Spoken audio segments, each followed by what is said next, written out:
Hey everyone, it's me, Annalisa.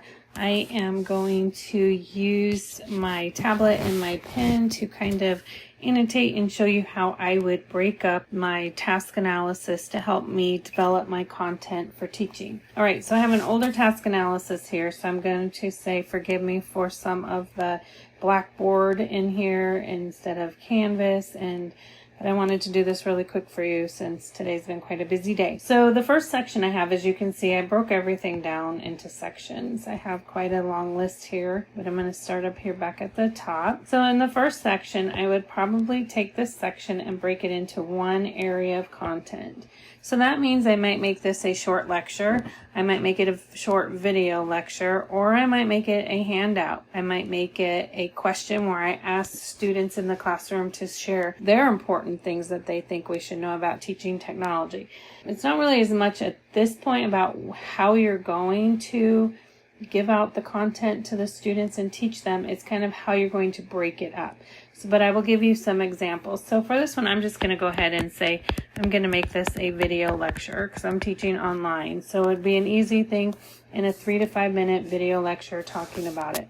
Or if I wanted to make it more of an assessment, I could make it a discussion board question and then have the students do that as an assessment. But right now I'm just going to go ahead and pick video lecture. All right, so I'm going to go and talk about the learning management system next. Some of the learning management system will be at first. How about designing your course in Blackboard? There's a lot of information in here. So I could break them down into smaller chunks if needed, but I'm not going to for this one because it's not too big. It's just a lot of little stuff. And I would talk about this. So I most likely, I'm sorry, I have to get back on the pen, would do a demonstration, and since it's an online class, it would be a video, so a screencast of me walking through the Canvas course space and showing the Start Here folder, showing how it's laid out consistently. So in the COF template, we have a section for learning materials, so there's a header for each module. So it'd be module 1, and then we'd have learning materials header, and then we have an assessments header, or I think it might be assignments header, and then we have a discussion board header. And so we ask that all of the content that you develop fits under one of these headers, or you make an optional different header if you need one. Sorry about my writing. Hopefully you can read it. If not, just feel free to reach out and ask me. So that's probably how I would do that one. So we're going to talk about this next section, knowing your technology. I'm going to say knowing your technology, especially if you're teaching online courses, is so important.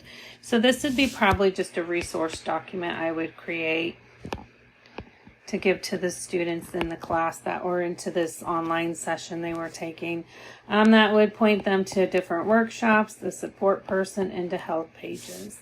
All right, so moving on again, we will come and talk about the different types of classrooms and how we use technology in them. So right here we have technology for instructor presence. So we will go ahead, and it's kind of a long one. So I would create this, creating your instructor presence using virtual office hours. So again, this would probably be just a best practices handout. And we might touch on it in a lecture, probably the weekly overview. And then we might talk about feedback here as our next chunk. So in feedback, what I'd probably do is have a screencast video. And there is actually a video in week 4 that goes through Canvas Speed Grader and is a screencast video.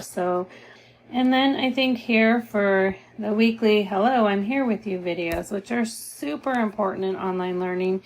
You wouldn't go into your traditional class and never say hello to your students each week, or talk to them, or recap information, or talk about assignments due. You would not just skip that, so you don't want to skip it online either. So here I would just have a demonstration of what a weekly video looks like. So it would be a weekly video, and then just like you're going to do, if I was thinking in terms of what assessments I would have the same assessment you guys are doing next week, which you might know about, you might not know about yet, most likely you don't, is where you're going to create your own weekly Hello, I'm Here With You video. All right, next up, so I break just-in-time learning into its own category and its own content chunk. And this would just be a short video. If it is something, it could be a video demonstration. And then I'm going to stop after this next one because I think you'll have a great idea. But so on the discussion board would be another big chunk. So as a teacher, you know, when you're in your a traditional class, would you just sit back and let a discussion happen and never intervene, never ask questions, ask leading questions, clarify topics? No, you probably wouldn't. So you don't want to do that in your online class either. And so this right here would probably be a video lecture for me, especially since we're on video, or an in-class lecture.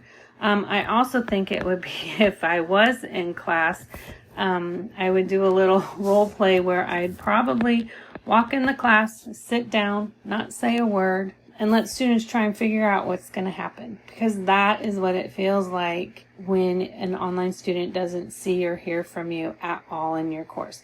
So this is why teacher presence is so important. You really have to be there with your students. Think about what you do for your students online and how you can do it for them in class.